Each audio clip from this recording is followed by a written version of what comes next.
Ultimate compressive strength আছে না কংক্রিটের সেটা জানার জন্য, সেটা হচ্ছে বিল্ডিংয়ের ডিজাইন করতে গেলে ভিডিও করতে হবে না, অসুবিধা নেই, মাথায় মগজে রাখি। বিল্ডিংয়ের ডিজাইন করতে গেলে আমার কংক্রিটের স্ট্রেংথটা ধরে নিতে হয়, আর স্টিলেরটা দেওয়া থাকে না 500 ডাব্লিউ 6000 PSI 72,000 PSI বলা থাকে। ব্র্যান্ডে যে ব্র্যান্ড তারাই বলে দেয় আমার এটা এত গ্রেডের রড, ওটার জন্য আমার ডিজাইন দরকার নাই, শুধু ওই ভ্যালুটা বসালেই হয়। কিন্তু কংক্রিটের ক্ষেত্রে যে আপনাকে ডিজাইন ডিসাইড করে দিতে হবে আমি এই বিল্ডিংয়ে 4000 PSI এর কংক্রিট ব্যবহার করবো, তাহলে আমি কংক্রিটের এরিয়া সম্পর্কে যে কলাম ডিজাইন বলেন বিম ডিজাইন করলেন তার একটা এরিয়া আমি পাবো। আমি যখন PSI কম ধরবো এরিয়া বেড়ে যাবে, PSI যখন বেশি ধরবো এরিয়া কমে যাবে, ইকোনমিক্যাল হবে। কিন্তু আমি ডিজাইন করলাম 4000 PSI, কিন্তু বাস্তব ফিল্ডে আমি 4000 না 2000 আনতে পারি না, তাহলে কী হবে? এটা ফেল হবে, ডিজাইন ফেল করবে, দোষ কার হবে? ডিজাইনারের, যে ডিজাইন করছে তার। এই জন্য ডিজাইন করার আগে ট্রায়াল দেখতে হয় যে আমি যেটা ব্যবহার করতেছি এই রেশিও দিয়ে কংক্রিটটা আমার টার্গেট স্ট্রেন্থে পৌঁছাতে পারতেছে কিনা, সেই জন্যই আমরা এই টেস্টটা করি। তা আমরা আজকে যেটা করবো এটা 1, 1.5, 3 জানি, 1, 2, 4 জানি, 1, 3, 6 জানি, কংক্রিটের থাম কিছু রেশিও আমরা ওই রেশিওতে করবো না, 1, 1.5, 3 বা 1, 2, 4 আমরা ওই যেহেতু ইঞ্জিনিয়ার মিক্স ডিজাইন করে দেখতে হয় আসলে 1, 1.5, 3 আসলো কি না, 1, 2, 4 আসলো, কত এক্সাক্ট কত, কখনো 1, 1.5, 3, 1, 2, 4 এই রেশিও আসে না ক্যালকুলেশন করে। মিক্স ডিজাইন আপনাদের ইঞ্জিনিয়ারিং মেটেরিয়ালস ক্লাসের মধ্যে একটা mix design complete mix design করানোর কথা, হয়তো করাই ফেলছে আগে, মেটেরিয়ালস কি হয়ে গেছে? হ্যাঁ হয়ে গেছে, পড়াইছে। মিক্স ডিজাইন করাইছে না, তারেক মনির মনে হয় পড়াইছে। করেছিল। তো ওইটা করানোর মূল উদ্দেশ্য হচ্ছে যে আপনি যে কংক্রিটটা ব্যবহার করবেন তার টেস্টিং সম্পর্কে জানা। আজকে এখানে আসছে এই জন্য বলা যায় আমি 1, 1.5, 3 বা 1, 2, 4 এই ধরনের কোনো রেশিও দেবো না। একটা মিক্স ডিজাইন আমাদেরই করা, সেটা ট্রায়াল করার জন্য, সেটা মিক্স ডিজাইন করলে ট্রায়াল করে দেখতে হয় যে টার্গেট স্ট্রেন্থ আসলো কিনা। 1, 1.5, 3, 1, 2, 4 যে যাই আপনি ক্যালকুলেশনে সেটা 2-3 বার চেক করে দেখতে 28 দিনে কত স্ট্রেন্থ আসবে। এই ধরনের একটা রেশিও দেবে 1, 2, 1:2.4 2.5, 1:2.4 2.5 এটাই হচ্ছে রেশিও। এখানে অনেকগুলো কোশ্চেন আসতে পারে, যদি কোশ্চেন আসে মাথার মধ্যে আমাকে জিজ্ঞেস করবেন যে এটা কেন হলো, মানে 2 গুণ হারে পারলো না কেন, 1, 3 হলো না কেন, 1, 2, 4 হলো না কেন, এটা আরও অন্যান্য কোশ্চেন যদি মাথায় আসে জিজ্ঞেস করে আমাকে জিজ্ঞেস করবে পরে। 1:2.4 এটাই হচ্ছে যে রেশিও। যদি কেউ এস্টিমেট করতে চান কাজের পরে হোক কাজের আগে হোক করে নেবে যে এখানে আমার কি পরিমাণ সিমেন্ট লাগবে 3টার জন্য 6টার জন্য লিখে নেন, এগুলা নিয়ে কাজ করে ফেলবেন। সিমেন্ট ওভারঅল 6টার জন্য 7.2 কেজি ভাগ করে নেবেন 2 গ্রুপে, 7.2 এর অর্ধেক করে ভাগ করে নেবেন যারা যা বানাবেন আর কি। এটা 1 গ্রুপে বানালে এটা 1 গ্রুপে বানাবে। স্যান্ড হচ্ছে 8.43 কেজি কেজিতে দিচ্ছি কেজি। এস্টিমেট ক্লাস হয়ে গেছে না? এস্টিমেটে কি পাইতাম ক্যালকুলেশন করে সিএফটি পাইতাম, এত সিএফটি কম করে এত সিএফটি বালি সিমেন্টটা শুধু ব্যাগে পাইতাম 18.43 সরি 18.43 কেজি স্যান্ড। এটা খোয়া হচ্ছে 15 কেজি, ব্রিক চিপস হচ্ছে 15 কেজি। ওয়াটার সিমেন্ট রেশিও এখানে ওয়াটার সিমেন্ট রেশিও একটা ব্যাপার আছে যেটা বলি আমরা 0.75 ব্যবহার করবো, 0.75। এখানে কোশ্চেন আসতে পারে যে 0.75 কেন, এটা তো 0.425 হয়, 0.57 হয়। এটার মূল কারণ হচ্ছে যে ওয়াটার সিমেন্ট রেশিওটা ভেরি করতেছে যে যেহেতু ব্রিক চিপস দিচ্ছি, ব্রিক চিপসে কিছু পানি অ্যাবজর্ব করবে, এই জন্য পানির ডিমান্ডটা বেড়ে যায়, বেড়ে যাওয়ার কারণে পানিটা বেড়ে গেছে। সেই কারণে 0.75 হয়তো কম বেশ হতে পারে, আমরা অল্প অল্প দিব। যদি এগ্রিগেটটা ভিজে থাকে আগে থেকে পানি খেয়ে রাখছে পানি কম লাগবে, আর যদি এগ্রিগেটটা শুকনো থাকে তাহলে তার ডিমান্ড অনুযায়ী সে একটু বেশি হবে। সাধারণত ফিক্সড তো 15 থেকে 17 যদি তাহলে আরো বেশি পারে। এস্টিমেট এই 2 গ্রুপে ভাগ করে এই যে অ্যাজাম্পশনটা দিলাম এটা হচ্ছে যে সবার জন্য। এটাকে 2 ভাগ করে বা 3 ভাগ করে আপনারা যারা যতটা বানাবেন নিজেরা ডিসাইড করবেন যে কে সিলিন্ডার বানাবেন কে কি বানাবেন, ভাগ করে নেবেন সবাইকে আলাদা আলাদা। দুইটা ম্যাটেরিয়ালস একই হবে না, মানে এটা কম্বাইন যে আপনারা কয়টা বানাচ্ছেন সেটা হিসাব করে দিন। অথবা 6টা থেকে 12টা এখানে তো ইকুয়াল করা যাচ্ছে না, কারণ এখানে 3টে এখানে 3টা ইকুয়াল হয়ে তো দুটো হচ্ছে আলাদাভাবে হিসাব করে দেবো। তো আরও লাগবে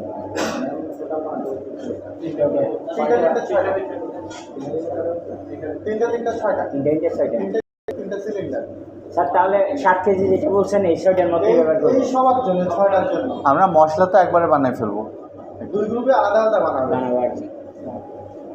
অনুপাত তো একই দেবো। অনুপাত তো বলে দিলাম এটা জানার জন্য, কিন্তু অনুপাতের ক্যালকুলেশনটা এটার ক্যালকুলেশন আপনারা গত ক্লাসে যে করছেন ইউনিটেড বের করছেন, ওয়াটার অ্যাবজর্পশন ক্যাপাসিটি বের করছেন, সেটার উপর ডিপেন্ড করে কোয়ান্টিটিটা আসবে।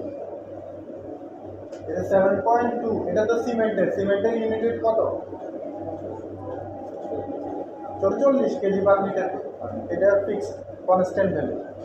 কিন্তু ব্রিক চিপস স্যান্ড এগুলো কিন্তু ভেরি করে, পানিরটাও কনস্ট্যান্ট 1000 কেজি পার মিটার, অন্যগুলো ভেরি করে। এই জন্য যে গ্রিডটা নিয়ে কাজ করবেন তার ডেন্সিটিগুলো আগে চেক করে রাখতে হবে। আপনারা এর আগের ক্লাসে ইউনিটেড করছেন, এই ইউনিটেড যদি জানেন তাহলে এস্টিমেট পাওয়া যাবে।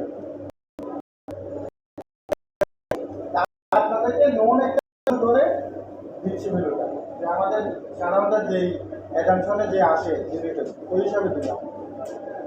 এই হচ্ছে যে মূল এস্টিমেটের কথাবার্তা। এখন হচ্ছে যারা প্রথম কাজ হচ্ছে যে এটা পরিষ্কার আছে কিনা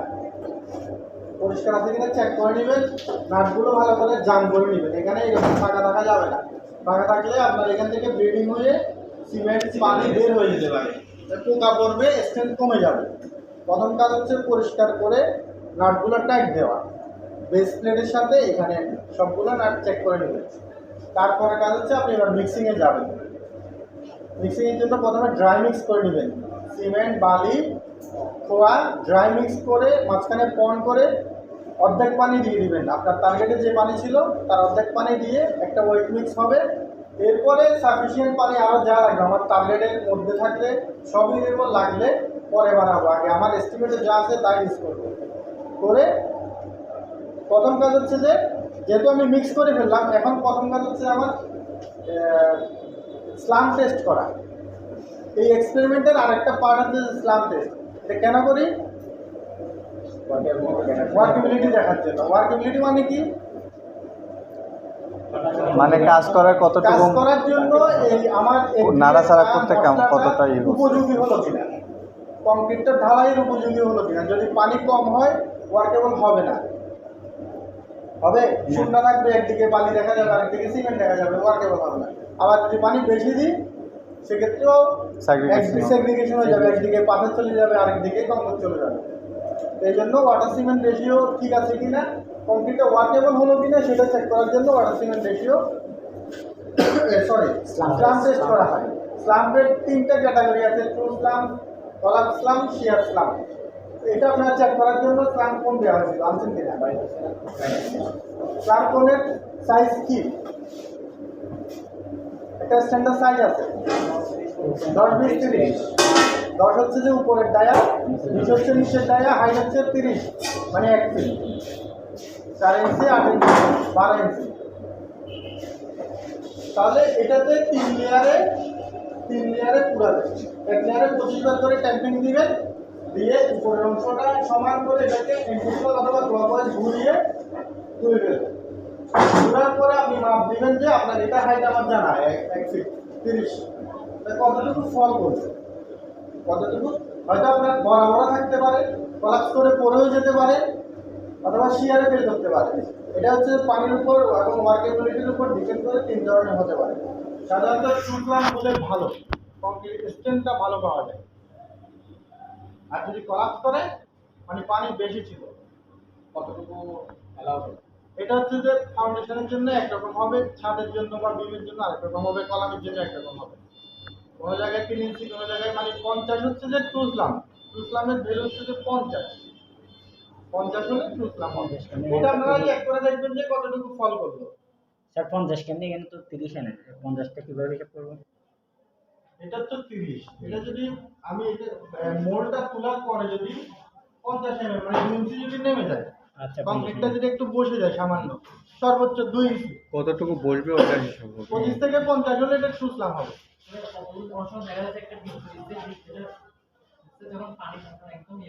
ওটাকে বলে যে সেলফ কম্প্যাক্টিং কংক্রিট, মানে সে নিজে নিজে নিজের ওয়েটে স্প্রেড হয়ে ছড়াই যায়, মানে পানি বেশি অথবা প্লাস্টিসাইজার ইউজ করে কংক্রিটটাকে নরম করছে।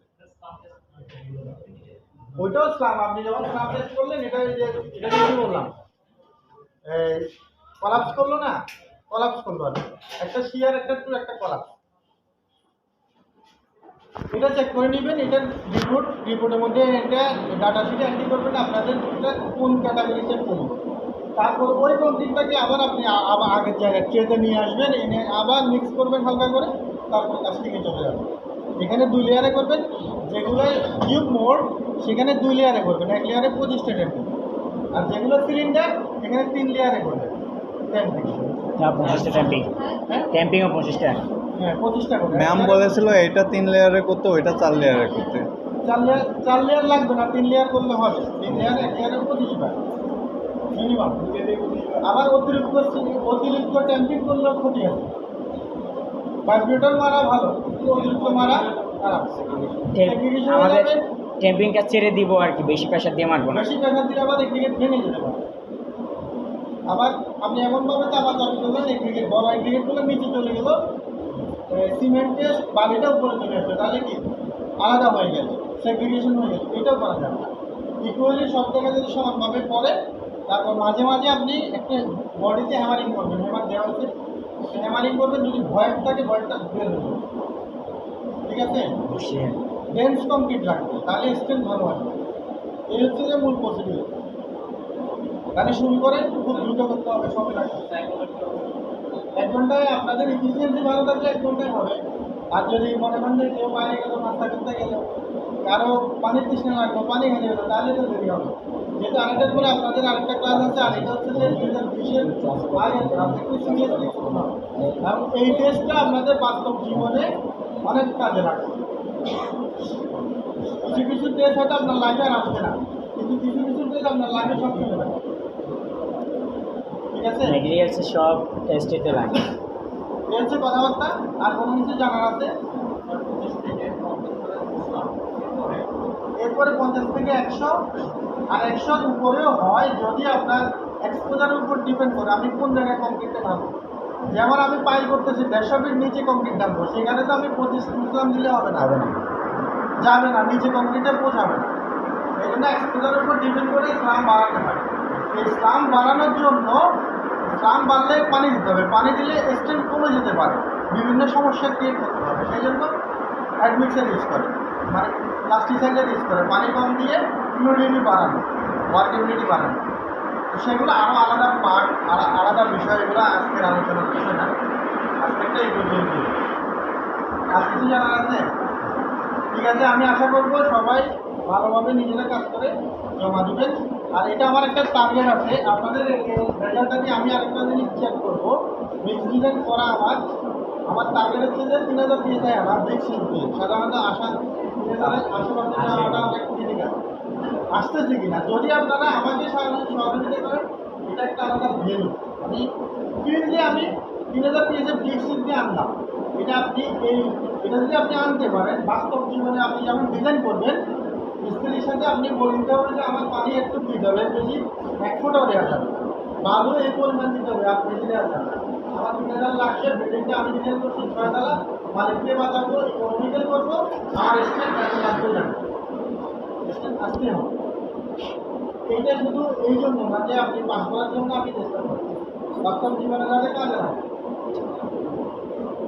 যদি আমি পাস করানোর জন্য বা 1-1.5 দিন বলে দিতাম, আপনারা এস্টিমেট করে বেতন করবেন 1-1.5 দিনে, এই জন্য 1-2-4 দিনে এই জন্য, ঠিক আছে। টার্গেট 3000 PSI আসতে হবে, তাহলে কোয়ালিটি এনশিওর করতে হবে, কোয়ালিটি এনশিওর নাই টার্গেট আছে, ঠিক আছে। আচ্ছা, এগ্রিগেট নেবেন এখান থেকে, এগ্রিগেট নেবেন এখানে দেখা যাচ্ছে, আচ্ছা বালিও আছে সম্ভবত বালি ওখানেই আছে, বস্তার মধ্যে ট্রেতে দিয়ে দেওয়া হয়েছে, ট্রেতে করে নিয়ে আসবে। আর সিমেন্টটা 7 কেজি তো দুই গ্রুপে একসাথে নিয়ে আসবে, এনে পরে ভাগ করে নেবেন আছে বাকিটা রেখে দেবেন। এখানে সিলেকশন মানে সম্পূর্ণ লোকাল সাইড নিয়ে মনে আছে কি করতে হবে, এগুলো অ্যাপ্লাই করতে হবে। র্যাঙ্ক কেমন